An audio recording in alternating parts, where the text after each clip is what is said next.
Para ho sa ating pong mga balita.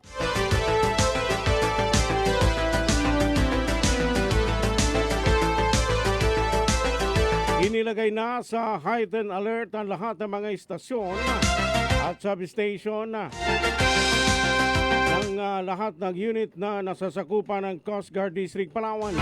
Ang kay Lieutenant Junior Grade Angelic Tagadtad, ang tagapagsalita ng Coast Guard District Palawan, sinabi nito noong March 28 ay itinaas na ang alerto ng Coast Guard. Sinabi nito na handa na rin ang Coast Guard District Palawan para sa Semana Santa. Lalagay na rin umano ng mga malasakit help desk ang Coast Guard sa mga pantalan. Superadyo, Puerto Princesa, DYSB. Ito ang balita. Handang-handa na po ang Coast Guard District Palawan ngayong darating na Semana Santa. Since we are expecting po heavy influx ng passengers starting today, March 28 until April 5, 2026, all units po ng Coast Guard District Palawan, stations, substations will be placed po on heightened alert. And naka-standby na po ang ating mga land, water, and air assets and ready for deployment po once kailanganin. And in coordination po with the PPA and LGUs, mag-establish na po tayo ng DOTR Malasakit Help Desk sa ating mga pantalan. Maaari po ditong lumapit ang ating mga passengers if they need help po with anything. Also, we deployed additional K9 working dogs po to help with the baggage inspection para po maiwasan din yung pagdadala or pagsasakay ng mga pinagbabawal na items na tulad ng mga explosives or flammable materials po. Naglagay din po tayo ng medical teams and we will activate our deployable response group. Samantala mga kaibigan, sa kaugnay hong balita, palalakasin din ng Coast Guard District Palawan ang gagawing mga pre-departure inspection sa mga barko para masiguro na lahat ng mga sasakyang pandagat ay seaworthy bago umalis. Nag-deploy na rin ang Coast Guard ng mga rescue swimmers dahil sinasang pagdagsa na rin ng mga tao sa mga coastal beaches. Kalinsabay din ang pagpapalakas ng mga seaborne patrol.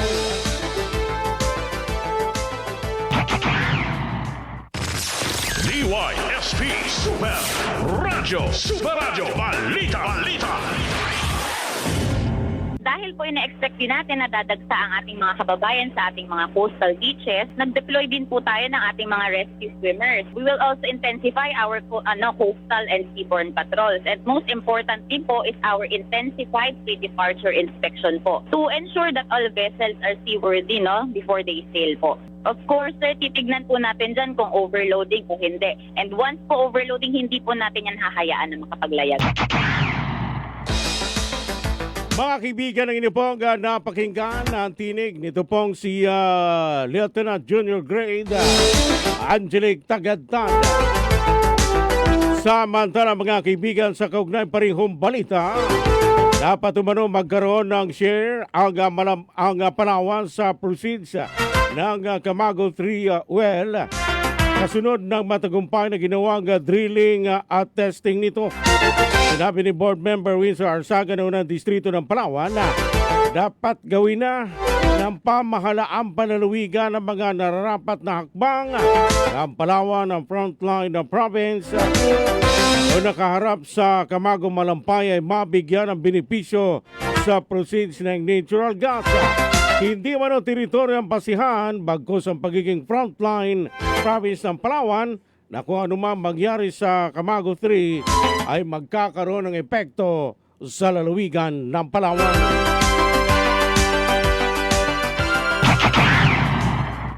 Superadyo, Puerto Princesa, DYSB. Ito ang balita. Ang Comelec po ay bilang support. Mga kapuso, babalikan ho natin si Board Member Winsor Arsaga. May kaugnayan mga kapuso doon po sa kanyang pahayag, na kailangan makakuha ng kabahagi. Ito po ang ating pong lalawigan po ng Palawan. Share doon po sa proceeds ng Camago 3 well. Kasunod ho nung matagumpay na ginawang drilling at testing nito mga kapuso. Dahil panibagong yan, ang oil field yan, ang provincial government ngayon should work for it na yung Palawan bilang frontline province na nakaharap sa Malampaya, Camago, dapat mabigyan tayo ng mga benepisyo out of the proceeds of that natural gas. So balik tayo ulit doon sa usapan na dapat yung Palawan ay mayroong share dyan. Hindi na Papakasasa doon po sa benepisyo. Mga kapuso, yung nakikinabang, yung Central Luzon. Ano ha? Tayo sa Palawan, malapit ho dito sa atin, sabi ng Korte Suprema at ng national government, ay hindi wala akong tayong pakinabang. Samantala mga kapuso sa kaugnayhong balita, bago pa man umano ang pagkakatuklas ng karagdagang source ng natural gas sa Malampaya, ang kay Board Member Arzaga mayroon umanong inihayang panukala. Ito pong si 2nd District Congressman GCA ng mga bayan o probinsya na tatamaan ng kahit anumang mga development na makakasira sa ecosystem ay dapat magkaroon ng mga karampatang kompensasyon. Sa bagay na yan, umano, maaaring makinabang ang lalawigan ng Palawan.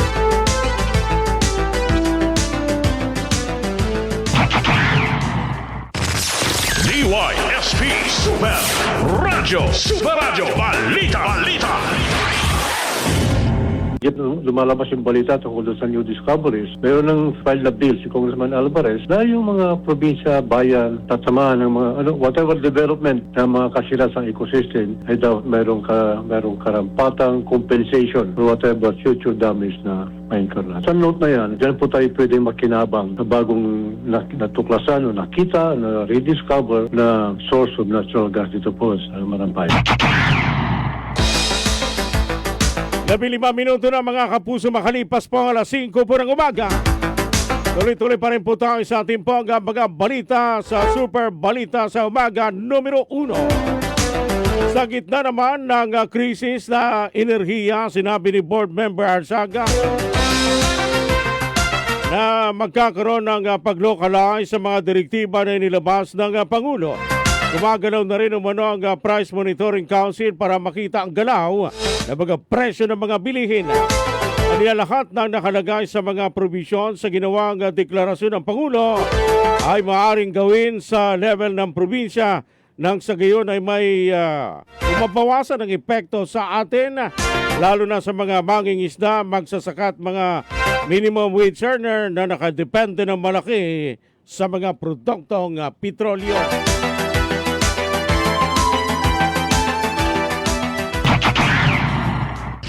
Super Radio Puerto Princesa DYSP. Ito ang balita.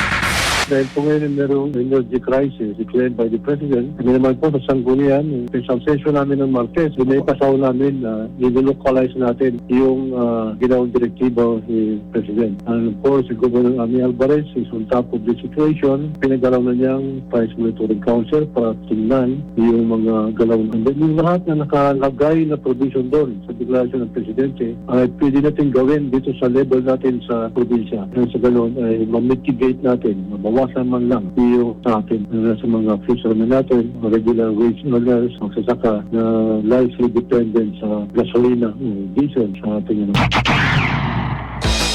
Mga kaibigan, ang inyo pong napakinggan ng tinig pa rin ni Board Member Winston Arzaga na unang distrito na lalawigan po ng Palawan.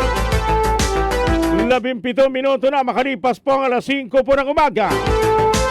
Tuloy-tuloy po tayo mga kapuso sa ating pong balita dito pa rin sa Super Balita sa Umaga numero 1. Umabot na sa mahigit 39,000 aplikasyon for registration ang natanggap ng Commission on Elections sa iba't ibang mga bayan sa lalawigan ng Palawan. Ito ang kinumpirma ni Ginoong Jomel Ordaz, tagapagsalita ng Comelec Palawan. Malaking bilang dito ay mga bagong botante. Umahigit 20,000 kung saan 10,000 dito ang mga mula sa Sangguniang Kabataan. Nagsasagawa din naman ng special satellite registration ang mga tanggapan ng Comelec na siyang dahilan ayon kay Ordaz kung bakit mataas ang turnout ng voters registration. Ang COMELEC po ay bilang suporta po doon sa executive order ng ating Pangulo para doon sa energy conservation. Ang COMELEC po ay sa buwan ng April, magkakaroon po ng sa bawat Lunes po ng April, magkakaroon naman po ng work from home at lahat po ng ibig sabihin po noon, wala po tayong gagawing registration po sa araw ng Lunes po sa April. Lahat po ng mga business actions po natin dahil nga magsasara po yung COMELEC. Kapag Lunes lang po, dinawin po natin. Kapag Lunes lang po, every Monday lang po ng April, close yung office natin. Wala rin pong mga issuance ng voter registration, saka kung ano-ano man pong iba pang transaction, halimbawa yung mga nagre-request. Ang registration natin ay inaabot na ng 20 to 23 weeks. Doon po sa data natin as of March 21, mayroon na po tayong 39,653 na-receive po na application for registration. Mga bago po natin butante, nasa 20,000 po yun, mga 10,000 po yung SK doon, yung 15 to 17. Actually, yung satellite registration, yung mga special satellite registration, yan po yung dahilan kung bakit lumaki yung turnout natin sa registration. Halos lahat po ng ating mga election officer ay nagsasagawa po ng mga satellite registration. Mga kaibigan, si Ginoong Jomel Ordaz, ang tagapagsalita ng Commission on Elections dito po sa lalawigan po ng Palawan. Sa ating pong mga OFWs din, na nandiyan, kayo po yung pong buhay na bayani ng ating pong bansa. Takin nyo, sumadsad na sa 60.69. Yung pong palitan ho ng piso kontra dolyar. Lalo na ho, kahapon 59. Mas lalo na hong tumaas ang dolyar kontra piso. Yung paldo ho dito, yung ating pong mga kababayan, mga OFWs natin sa iba't ibang bahagi ho ng ating pong mundo. Kaya sabi nga, kayong buhay na bayani ng ating pong bansa. Higa muna mga kapuso, punta na po natin ang ating pong sports update.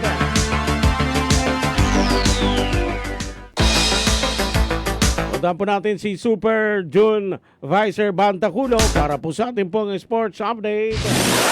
Super Radio Sports Update. Super June, pasok!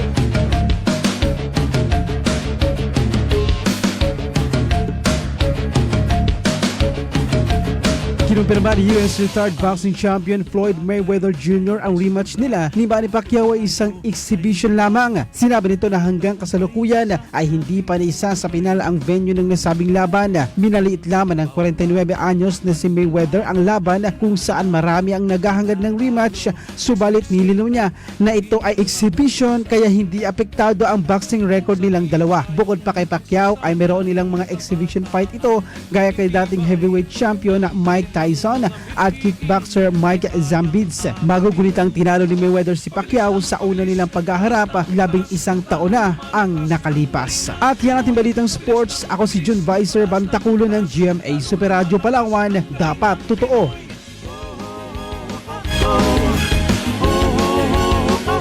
Maraming salamat, Super June Vicer Bantaculo. Super Radio Sports Update. Alas 5:25 na mga kapuso. Sa mga kababayan ho natin, nako, mayroon na namang napakataas. Napagtaas ho ng presyo ng produktong petrolyo. Magkano na yung sa gasolina? Abutin na ng 12 pesos hanggang 12.50. 240 naman hanggang 290 sa gasolina. At 2 pesos naman sa kerosene. Ang inaasahan hong pagtaas ngayong pong araw mga kapuso. Taliwas dun sa unang pagtaya, sabi magkakaroon ho ng rollback. Yung gasolina, yung pala tataas din. Ang pinakamatindi mga kapuso, yung pong LPG nakaambar hong tumaas. Bukas, mantakin nyo 10 piso ang maidadagdag kada kilo. So lalabas na nasa 110 pesos ang maidadagdag ko sa 11 kilogram na LPG. Nako, sana dadamputin ng mga ordinaryong Pilipino dahil patuloy talagang tumataas ang presyo ng bilihin. Yung iba galit na kay Trump Ikaw Trump President Trump, ikaw nang naging dahilan Kaya tuloy kawing-kawing ng problemang ito. Galit na yung ating po mga kababayan doon sa parang biglang lumakas. Super Tulits, pakicheck nga, bakit parang biglang lumakas dito sa loob?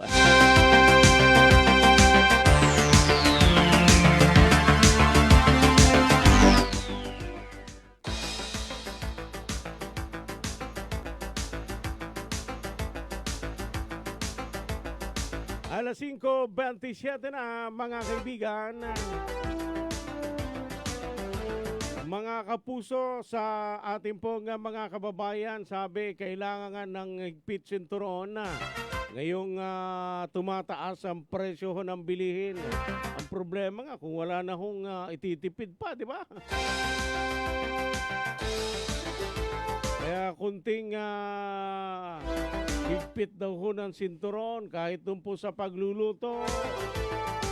Kinakailangan kung magluluto lahat ho ng kinakailangan ricado, anumang kailangan pampasarap, kompleto na, naihiwa na para tuloy-tuloy na yung pagluluto para makatipid daw ho sa LPG.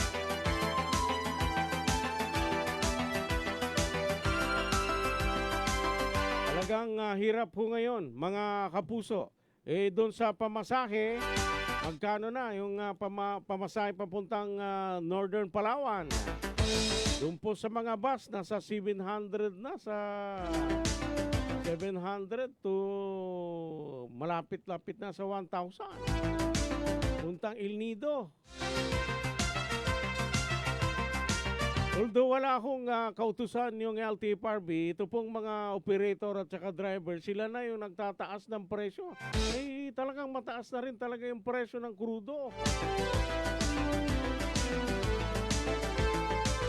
Kaya yun po ang nangyayari mga kaibigan.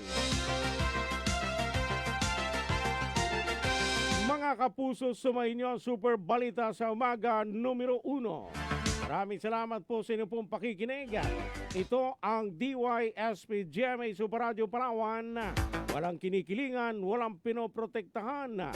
Noon at ngayon, serbisyong totoo.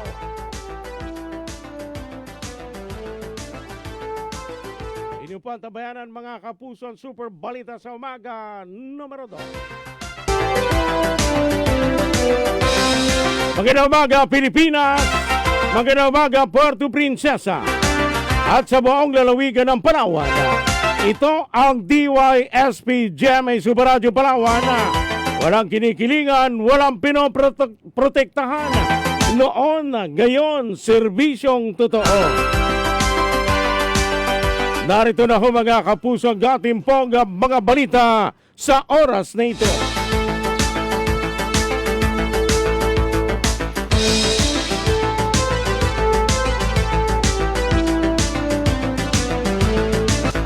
Ayon ho sa Pag-asa, wala pa rin pong binabantayan na anumang sama ng panahon o LPA na nasa loob at labas ng Philippine Area of Responsibility.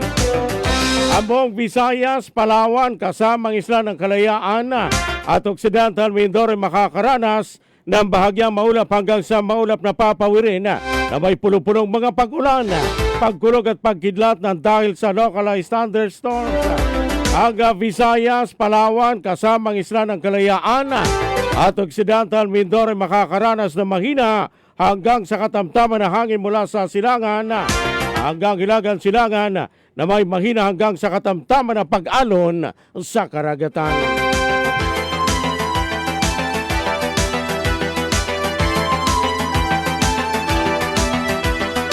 Samantala mga kapuso, sa iba pang balita, PCSDS nasa batang mahigit 400 more feet ng kahoy sa ikinasang anti-illegal logging operation sa bayan ng Quezon, Palawan. Alamin ho natin ang detalye ng balitang yan, si Super June Vicer Bantaculo sa detalye ng balita. Paso! Umaabot sa mahigit 400 board feet ang nasabat ng Palawan Council for Sustainable Development Staff Enforcement Team kasama ang Bantay Palawan Philippine Coast Guard Intelligence Group at Quezon SBC matapos ang kinasang joint anti-illegal logging operation sa Barangay Panitian, Quezon, Palawan. Patay sa ulat ng PCSD, nakatakas ang mga illegalista kung saan naiwan sa lugar ang 41 piraso ng sakot lumber at 2 piraso ng iba pang species ng kahoy na may kabuang sukat na 437 board feet. Sa kasalukuyan, ang mga kahoy na ito ay nasa kustudya na ng PNP Maritime Group para sa karagdagang investigasyon at pagsasampa ng nararapat na kaso alinsunod sa mga batas pangkalikasan. Nanawagan naman ng PCSD sa publiko na kung may kaalaman tungkol sa anumang uri ng iligal na gawain sa lugar ay agad na i-report ito sa mga otoridad. Ako si June Vicer Bantaculo ng GMA Super Radio Palawan, dapat totoo. Alas 5:44 na ho ng umaga. Mga kapuso, kayo ay patuloy na po nakikinig sa Super Balita sa umaga. Numero 2. Samantala, dengue sa Palawan at Puerto Princesa umabot na raw ho sa mahigit 900. Alamin ho natin ang detalye ng balitang yan, si Super June Vicer Bantaculo. Mayroon pong karagdagang balita. Paso! Umaabot na sa mahigit 900 ang bilang ng mga nagkasakit ng dengue sa Puerto Princesa at Palawan mula Enero hanggang Marso ngayong taon. Sa datos ng Vector-Borne Disease Program ng Mimaropa, may kabuang 921 cases ang Palawan at 9 na ang namatay. Sa bilang na ito, nagdala ang Puerto Princesa ng 272 cases at 2 namatay. Sinundan ng Nara na may 126 cases, Batarasa na may 80, Rojas na may 73 kaso na may 1 nasawi at Busuanga na may 61 kaso at 2 ang namatay, habang may naitarang 1 namatay sa dengue mula sa Kulyon, Coroncuyo at Balabac. Nanatiling mababa pa rin naman ang kasong ito na nasa 47% kumpara sa kaparehong panahon noong nakaraang taon kung saan nagtala naman ang Palawan ng 1,744. Nangunguna pa rin ang Palawan sa buong Mimaropa na nagtala ng kabuang 1,619 dengue cases at umakyat na sa 13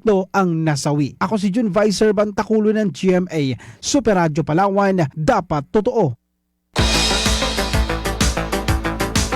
Alas 5:46 na ho ng umaga.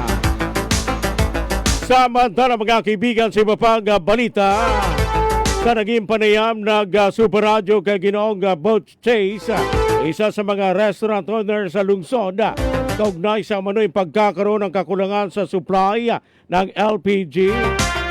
Anya ramdam na nilang epekto nito dahil bumawas umano ang kanilang mga customer.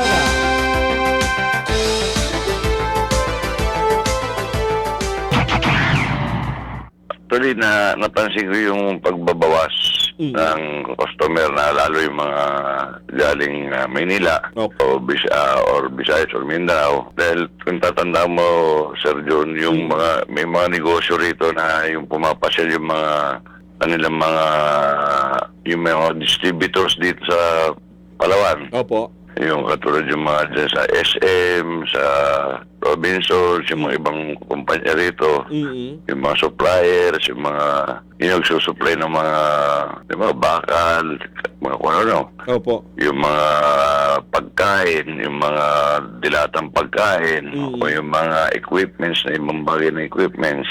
So pumigil ng konti yung mga yun pagpunta rito sa atin. Na dating twice a month pupunta, ngayon siguro isang beses sa isang buwan or baka every 2 months na lang pupunta yung mga yun.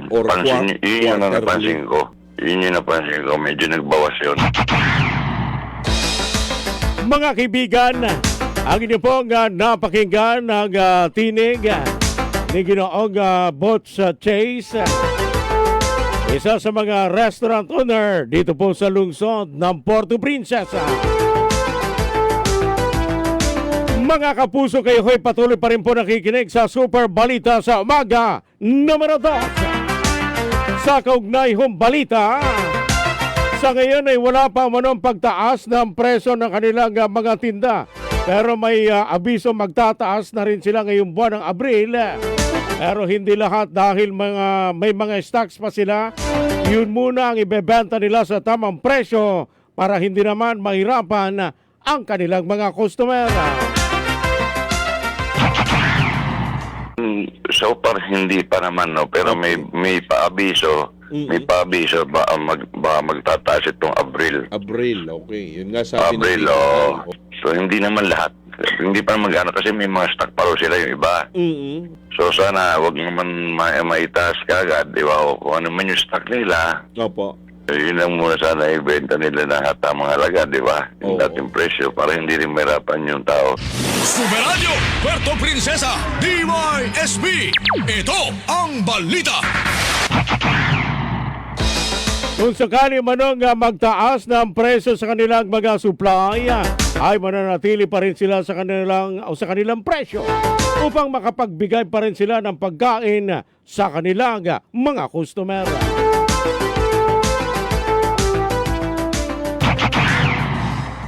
Superadio Puerto Princesa DYSB. Ito ang balita. Ganito yung Sir John, no, yung katulad halimbawa, yung produkto lang natin dito, yung local product natin dito sa Palawan o sa Puerto, yung isda. Yung isda, may panahon talaga napakataas ng isda. Oho. May panahon naman na mababa. For example, Christmas, yung isda napakamahal talaga. Katulad ng pusit, umabot ng 600 pesos per kilo. Hindi naman kami parang gasoline station na pag nakuha namin ngayon, mamaya akit kami ng presyo, di ba? Opo. Minimaintain namin.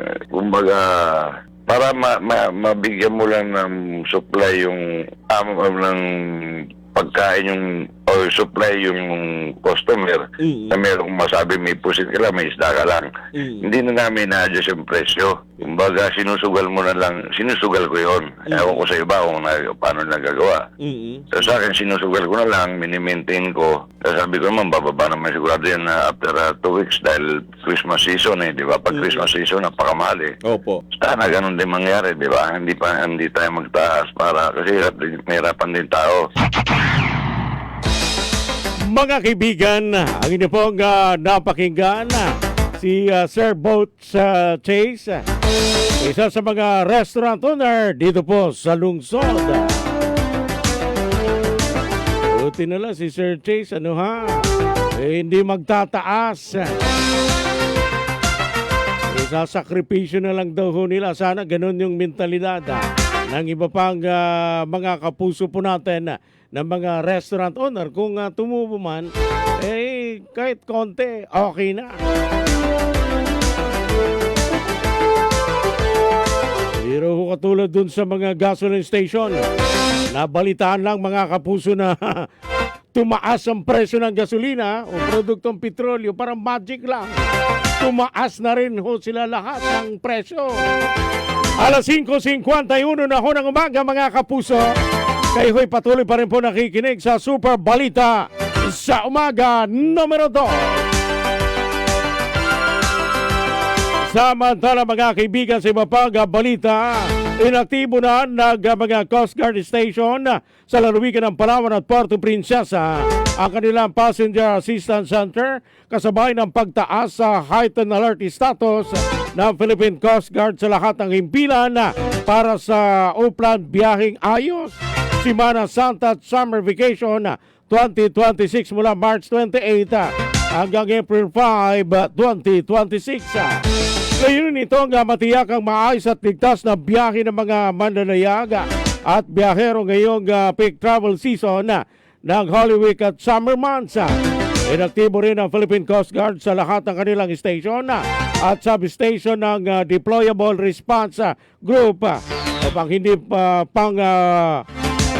higit pang mapalakas ang maritime safety at security sa iba't ibang lugar, lalo na sa mga beach resort na walang lifeguard upang maiwasan ang mga insidente ng pagkalunod.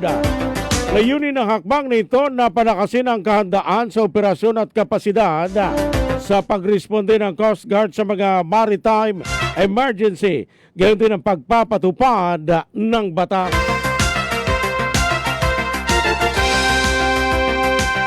Alas 5:53 na ho ng umaga. Tuloy-tuloy pa rin po tayo mga kapuso sa ating pong mga balita. Naka-alerto ang Department of Health ngayong Semana Santa matapos magpatupad ng Code White Alert simula ngayong araw o kahapon March 30 hanggang Abril 6, 2026. Saklaw nito ng Department of Health Central Office, Regional Health Centers at mga ospital upang matiyak ang kahandaan sa anumang medical na pangangailangan ng publiko. Sa ilalim ng Code White Alert, naka-standby ng 24/7 ang health emergency teams. May sapat na health commodities, handa mga emergency room ng Department of Health hospitals para sa agarang pagtugon sa mga aksidente sa kalsada, injuries at iba pang health emergencies sa panahon ng Semana Santa. Pinapayuhan ng publiko na maging maingat sa biyahe at sundin ang mga safety measures upang maiwasan ang disgrasya. Alas 5:54 na ho, mga kapuso. LTO, PIDEA, PNP at lokal na pamahalaan nakatutok sa paghahanda para sa inasandagsa ng pasahero ngayong Semana Santa at bakasyon. Kaligtasan ng mga pasahero, prioridad. Super Radio Local News. Alamin ho natin ang detalye ng balitang yan, si Super June Vicer Bantaculo. Mayroon pong detalye ng balita. Pasok! Umaabot na sa mahigit 900 na bilang ng mga nagkasakit ng dengue sa Puerto Princesa at Palawan. Mahigpit na tinututukan ng Land Transportation Office, katuwang ang Philippine National Police, Philippine Drug Enforcement Agency at lokal na pamahalaan ng kaligtasan ng mga biyahero at mananakay ngayong Semana Santa. Ayon kay Agent Noreen Bautista, ang Provincial City Officer ng PIDEA Palawan, ikinasa nila ang surprise drug test sa mga driver ng bus at van, mga konduktor at mga dispatcher sa Puerto Princesa Central Land Transportation Terminal. Kaugnay ng kanilang uplan harabas, layunin nito na matiyak na malinis sa ipinagbabawal na gamot ang mga driver at konduktor, lalo na ngayon inaasahan ang pagdami ng mga biyahero na pauwi sa mga munisipyo at patungo sa Puerto Princesa para sa paggunita ng mahal na araw. Pinakiusapan naman ng LTO Palawan ng mga driver at konduktor na iwasan ang pag-inom ng alak at paggamit ng illegal na droga sa pagmamaneho upang maiwasan ng disgrasya. Ayon kay Misa Karen Gail Baculo ng LTO Palawan District Office, patuloy ang kanilang mga isasagawang inspeksyon sa mga pampublikong sasakyan, kabilang ang mga bus sa ilalim ng uplan biyaheng ayos Semana Santa 2026 upang matiyak ang kaligtasan sa kalsada. Tiniyak din ang ehensya na hindi huhulihin ang mga van at bus na lumalabas ng terminal kung ang mga ito ay kumpletong dokumento o prangkisa. Handa naman ang Puerto Princesa Land Transportation Terminal sa inaasahang dagsa ng mga biyahero. Ayon kay Ginoong Aristotel Blas, Assistant Terminal Manager, walang kakulangan sa mga pampasahirong sasakyan ngayong Semana Santa at summer vacation. Ako si June Vicer Bantaculo ng GMA Super Radio Palawan, dapat totoo. Alas 5:56 na ho ng umaga. Samantala mga kaibigan, sa kaugnay na balita, sa naging panayam naman kay Ginoong Joseph Carpio ng Puerto Princesa Central Transportation Terminal, nagkaroon umano sila ng surprise drug test sa pamagitan ng Provincial Drug Enforcement Agency o PIDEA Palawan. Ganun din ang LTO, HPG, PNP at LGU bilang bahagi ng programa ng LTO para sa kaligtasan ng mga mananakay ngayong pong Semana Santa.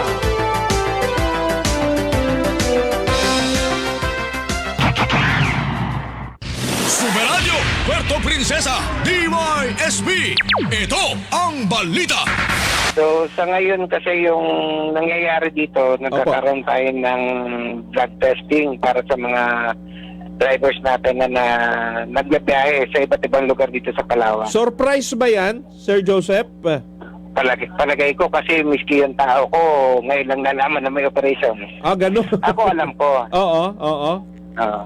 As part ito ng kasi ng program ng LTO Okay. na ginagawa nila para sa kaligtasan ng ating mananangay. Correct. Oo. Ano to, collaboration to with the provincial government, city Opo. government, Okay. IDEA, PNP, HDG, kasama na yung mga ibang enforcement agencies natin dito.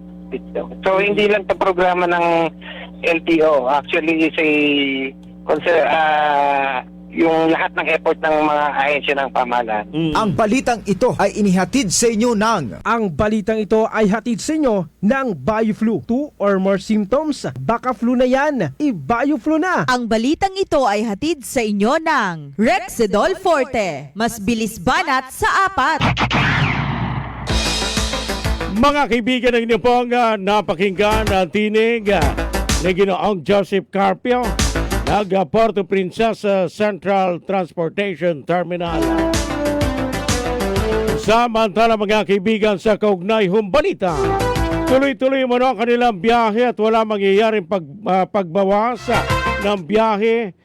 Kaugnay naman sa pamasahe, hindi sila magtataas ng pamasahe. At kung ibabase ang fare matrix ng LTFRB ay mas mababa pa ang kanilang pamasahe.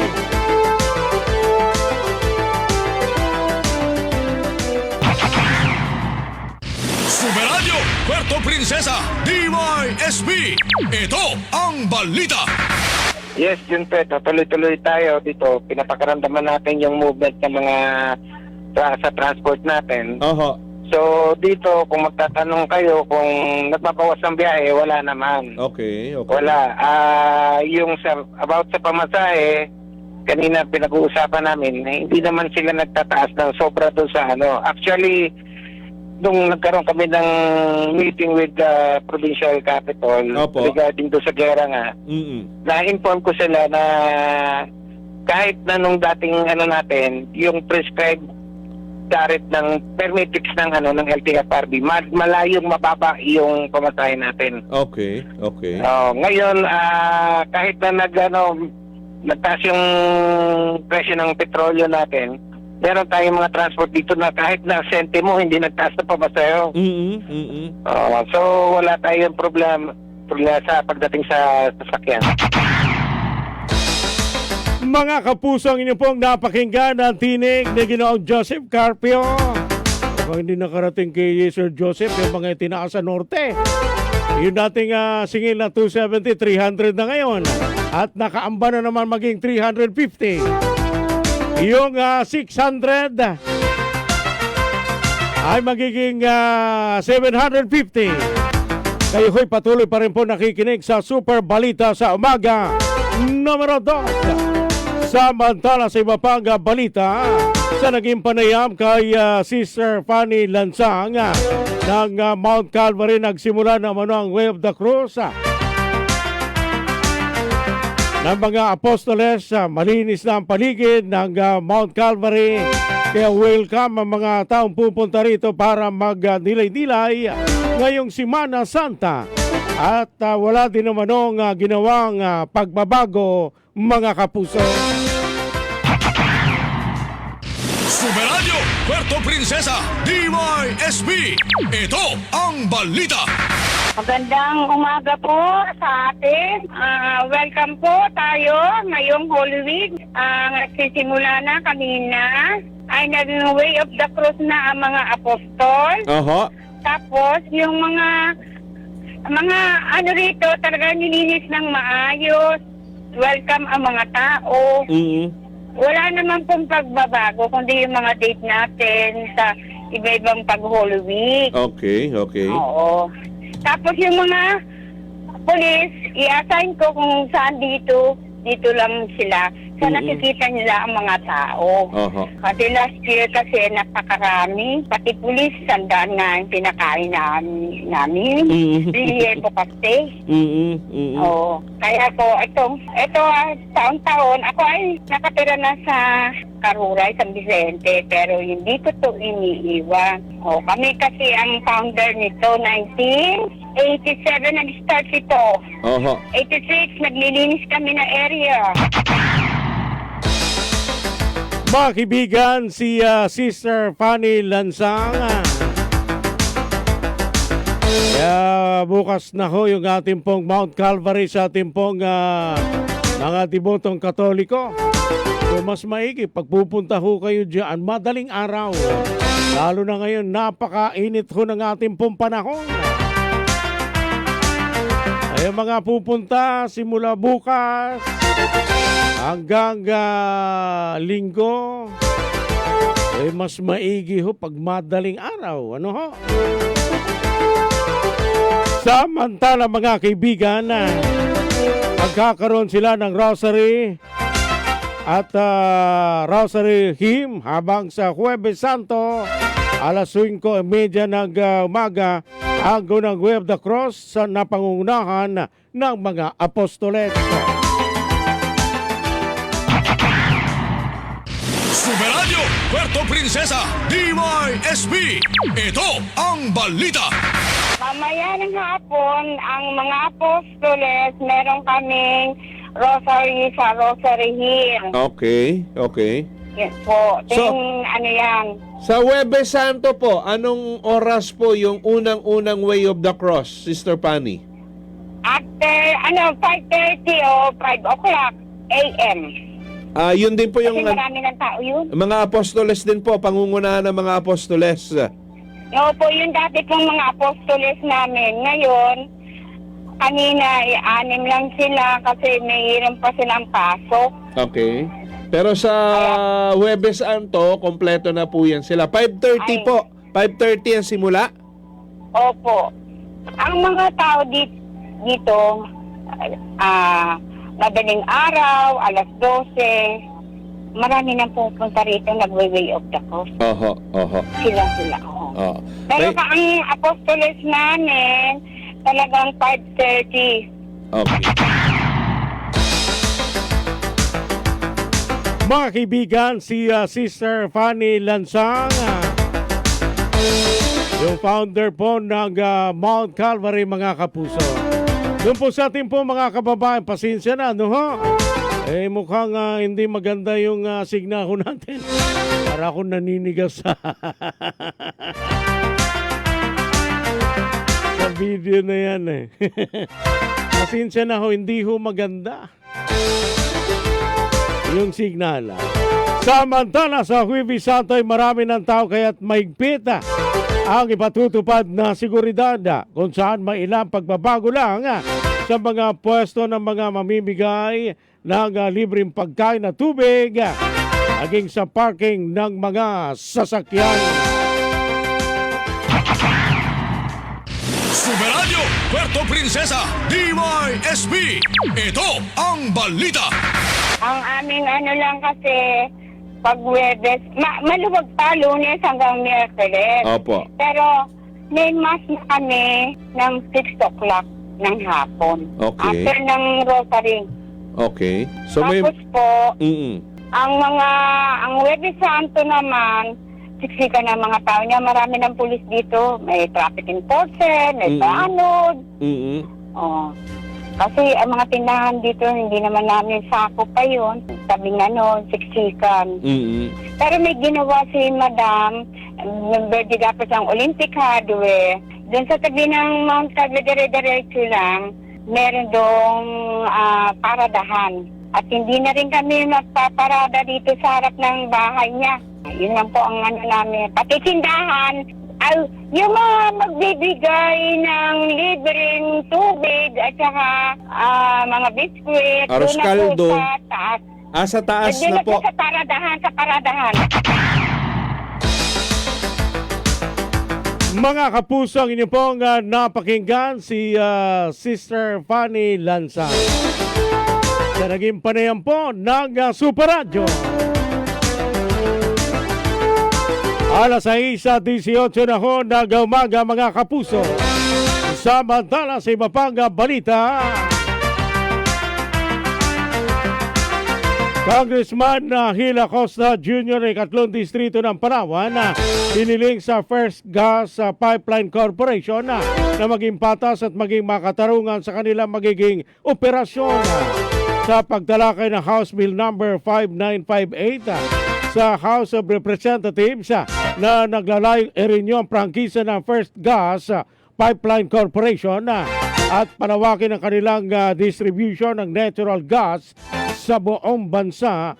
Pinanindigan ni 3rd District Representative Hila Costa Jr. na maging patas at makatarungan ng kumpanya sa kanilang magiging operasyon. Matatag at malinaw ang paninindigan ng kongresista na hindi ito tutol sa pag-unlad, ngunit dapat ito maging patas at makatarungan sa kanilang operasyon at kung ano magiging pakinabang dito ng lalawigan ng Palawan. Ang First Gas ang kumpanya na nagdadala ng natural gas mula Malampaya sa Palawan patungo sa mga planta ng kuryente sa Luzon. Ngunit ay linawin ng kongresista na saan ang Palawan sa planong ito. Na kung sakaling magkaroon ng trahedya sa pipeline, magkaroon ng oil spill, ang lalawigan ang unang maapektuhan dahil ito ang frontline na province sa Malampaya. Sa interpelasyon na ginawa ng mambabatas, tinanong nito kung may konkreto bang plano ang First Gas para sa Palawan at mabibigyan ba ito ng prioridad sa ekspansyon dahil ayon sa kongresista kung sakasakaling kung saan ang gagaling ang likasyaman, nararapat lamang na doon din unang maramdaman ang benepisyo. Kaya niya hindi dapat maiwan ang Palawan lalo na hanggang ngayon ay marami pa rin lugar ang wala pang maayos na supply ng kuryente. Panahon na para siguraduhin na ang kaunlaran na hindi lamang para sa iilan, kundi para sa lahat dahil ayon pa sa mambabatas, hindi sapat ang ganito mga panukala kung hindi direktang nararamdaman ng pinanggagalingan ng yaman ang benepisyo.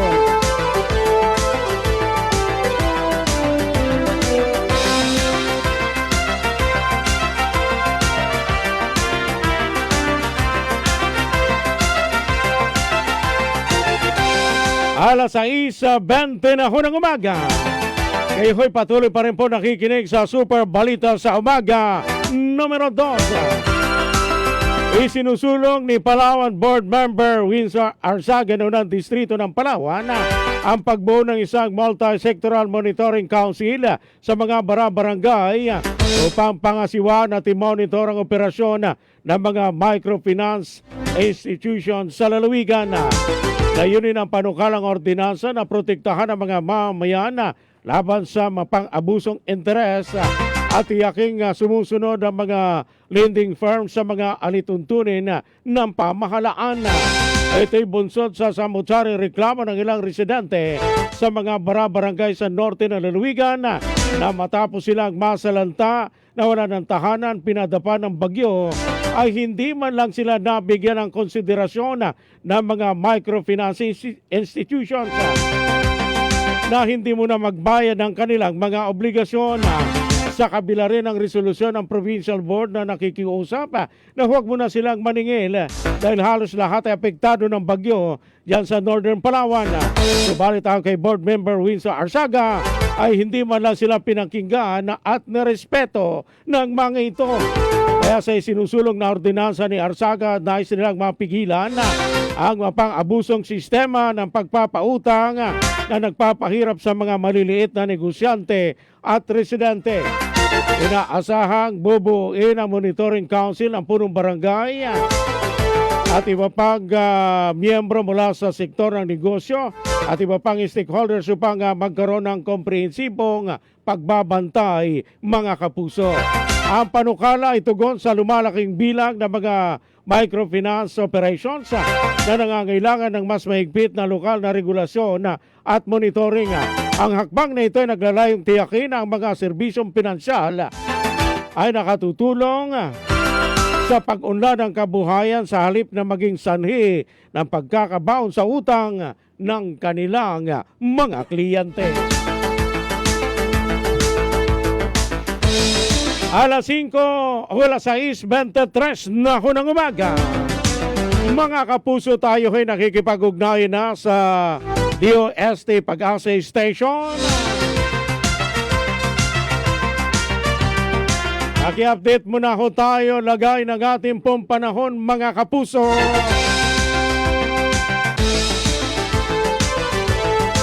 Nakakaugnay ho natin sa kabilang dulo po ng ating pong komunikasyon mula sa DOST Pag-asa Station, si Sir Mark Macolor. Sir Mark, magandang umaga po. Pasok! Magandang umaga po, Sir Rodel. Magiging sa ating mga pakinig. Narito pong update talaga ng ating panahon ngayong patuloy ang pag-iral nitong high pressure area kung kaya wala tayo masyadong mga nakikitang kaulapan sa atin sa bahagi ng Palawan. Wala tayong nakikitang mga develop na thunderstorm clouds ngayong oras na ito. At ang ating rainfall ay halos zero pa rin tayo. Simula pa ng mga nakaraang araw, wala pa tayo na itatalang pagulan hanggang ngayong oras na ito.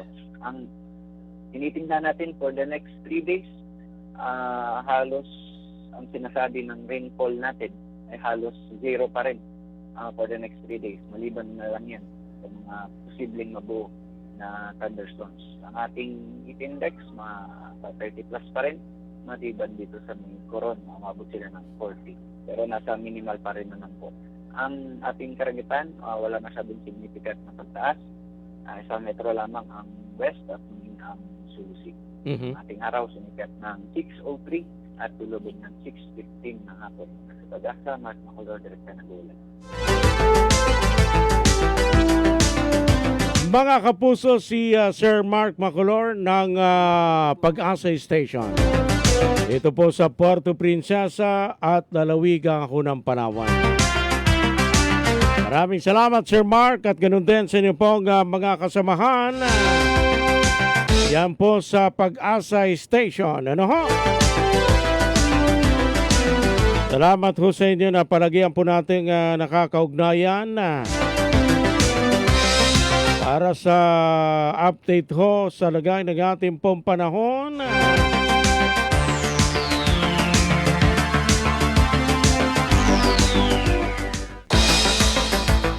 Saglit lang titingnan ko lang ho yung itong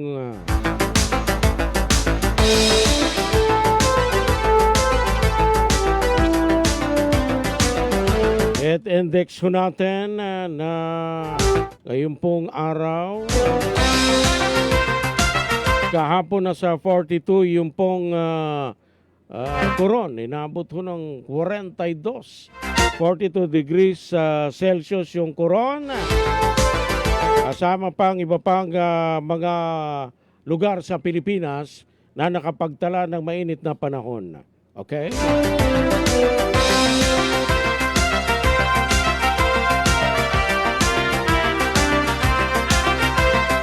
Okay, hanggang 30 lang pala. Ganito ang ano ng Pag-asa. Walang 31. Wala silang pagtaya para ho sa 31. Ngayon pong araw.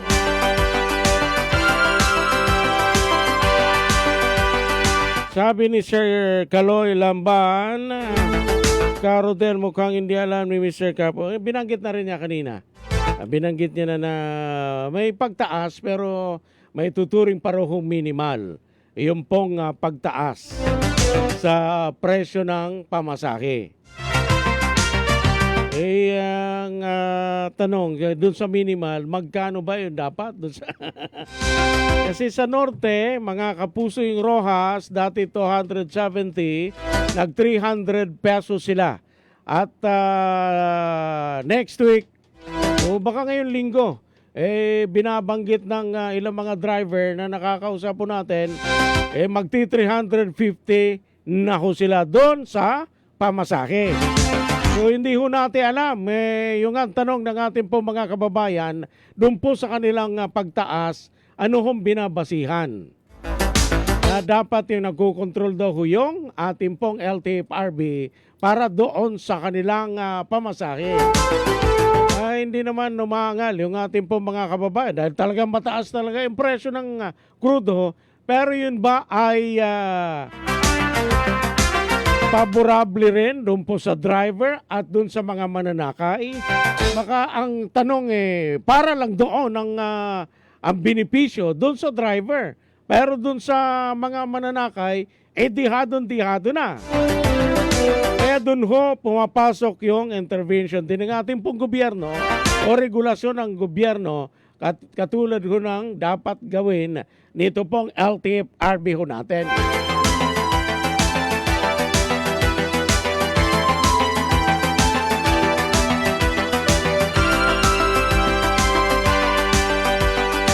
Well, kung tutusin, hindi ho dapat magtaas na wala akong mismong paabiso na nanggagaling ho sa LTFRB dahil sila ho yung may saklaw niyan, di ba? Pero siguro bilang konsiderasyon na lang, sabi nga ni Sir Mosico ng Barangay Siksikan, mga kapuso, wala. Nakikinig na lang ho yung gobyerno. Wala akong aksyon na ginagawa na dapat mayroong intervention na gagawin o regulasyon na gagawin ng ating pong pamahalaan para ho dyan. Para nang sa ganun hindi ho dihado yung mananakay at pabor din dun po sa mga driver at operator ho ng sasakyan. Hindi yung sila na lang daw ho basta nagdidikta ng presyo kung magkano ang pamasahe. Anong silbi na raw ho ng LTFRB natin? Diba? Pagka ganon. Kung kanya-kanya na lang kung anong magkano gusto nilang itaas.